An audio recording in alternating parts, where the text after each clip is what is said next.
When you have every single part that you could possibly pack into a set of lights, there's only one way you can power it all up, and that is to build a super harness.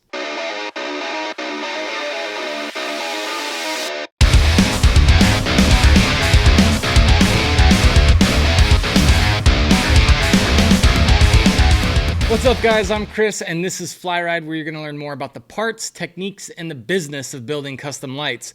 And in today's show, it's going to be all about the business of building a custom wire harness, which I don't recommend. I think if you're like most automotive guys, you should be somewhat afraid of electrical, because when you get too complex, everything can go wrong and it can get so hard to wrap your head around that it just takes days and days and days of work, as is the case with what I'm doing right now on this absolutely over-the-top 1800 horsepower GTR. So I am finishing the super harness, sitting here watching Gary Vee and just grinding, because this is the stupidest thing ever to be spending all my time soldering these crazy wires. Biggest harness, biggest mess ever. Like it's disgusting. I hate it. I hate it. You see that? You see that angst? It is eating my life building this harness.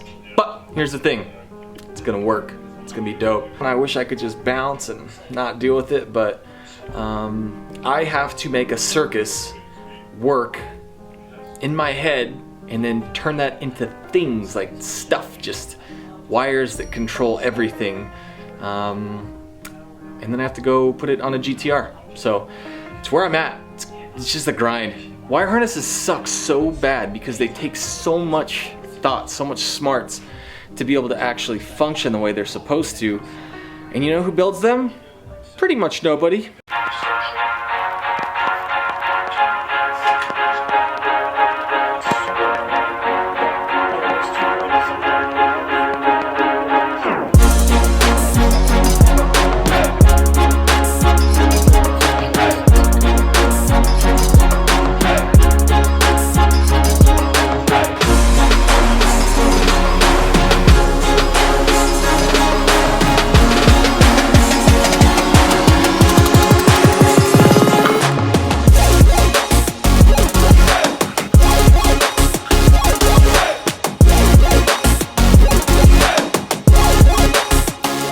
So I'm going to explain this to the camera and then I'll just do a little video over the top of it so that it puts some context to what I'm saying. But basically what we have here is a bunch of RGB products that are installed in these headlights. Specifically, there are 7 of them. Each RGB product has 4 to 5 wires going to it. Since we've got power going into the drivers, we should probably have the drivers right by the headlights, because that's where all the fun stuff's at, right? Here's the thing.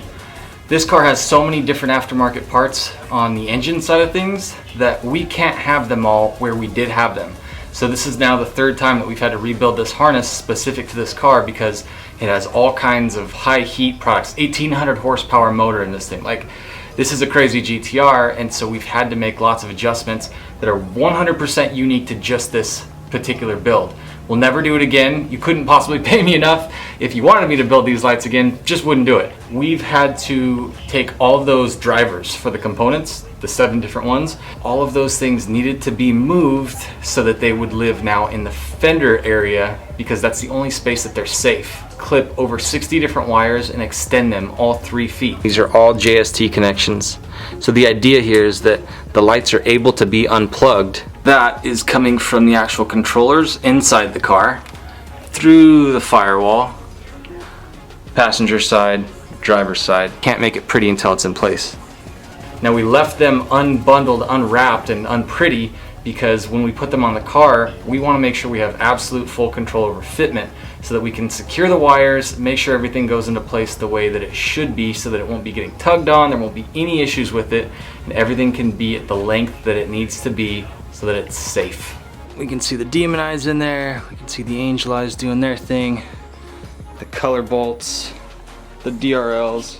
That is just the front half of the car. The back half has more RGB and the rear side markers that match those, and then it also has the sequential tail lights and all that. So time to get going. Let's go to AeroWorks.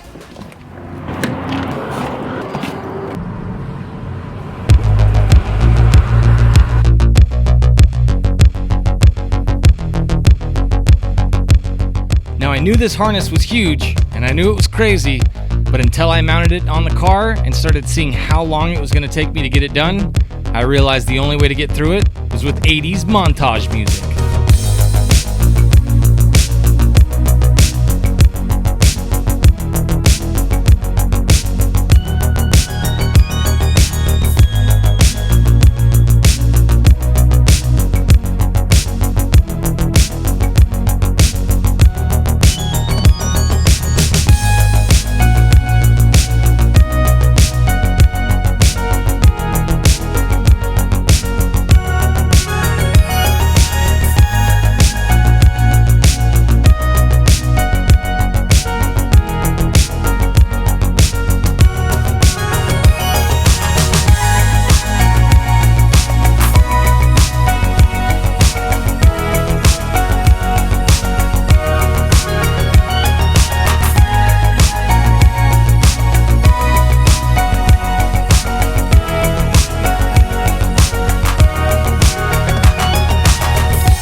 See in the background, sequentials are going right now. It's got a lot of different stuff going on in the headlights that are color changing and Bluetooth controlled. You can definitely see the sequential stuff. You got the little upper LED turn signal going. But these have been wired so that they have plug and play operation for running lights, and then it's got the load resistor so it can do the turn signal.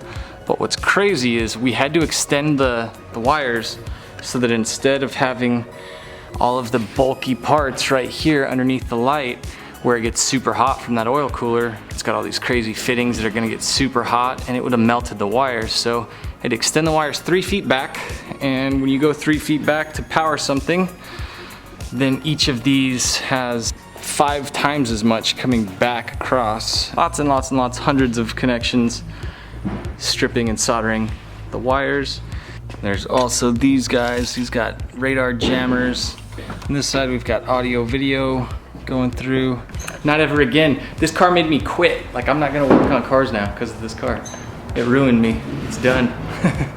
But it'll be cool when it's finished, but we definitely want to see it leave AeroWorks so that they have their room back, and see this thing off to Georgia. That's where it's going to get a tune. So if it doesn't have all these wires dialed in the way that it is now, the tuner does not want to touch it. You wouldn't want to have something that you start modifying and then parts start shorting out and everything else. But here's just the last little look at it as this week wraps up.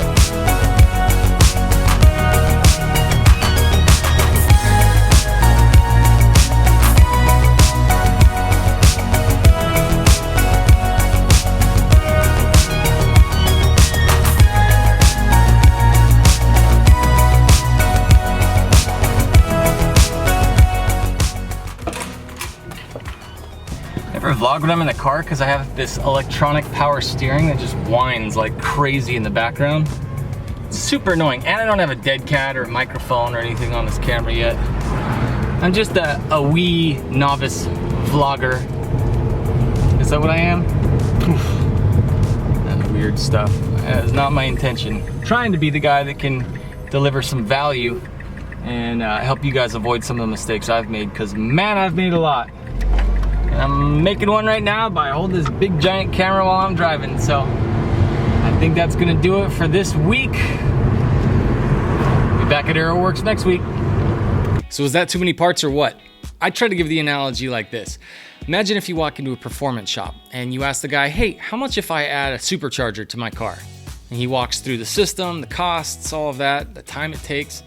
And then you say, well, give me a quote for if we turbocharge the motor. And then he walks you through that, gives you all the prices, tells you how long it's gonna take. And then you just throw it all at him and say, okay, I want everything. I want a supercharger and a turbocharger and all the bells and whistles. Yeah, that doesn't work. That's not a smart way to go. Number one, it's just too many parts to make work together in perfect harmony. Way too many things can go wrong. And more than anything, it's gonna take way too much time and way too much money. It's not good for you and it's not good for the builder. So I hope this video is an example of what it looks like when you add way too many functions, way too many parts, and way too many wires to one car. I would guess that that wire harness probably weighs 50 pounds. So if that car is supposed to be any sort of a track beast or anything like that, probably shouldn't have those super custom lights on there. It's just what it is. Some people want it all, and when you add every single thing that you can possibly think of, it's bound to go a lot worse than it would have if you just erred on the side of subtlety. That's my hope for you guys, that you would err on the side of subtlety. If you have questions about that, comment below, hit that subscribe button, hit that like button, hit all those buttons, and we'll see you on the next one.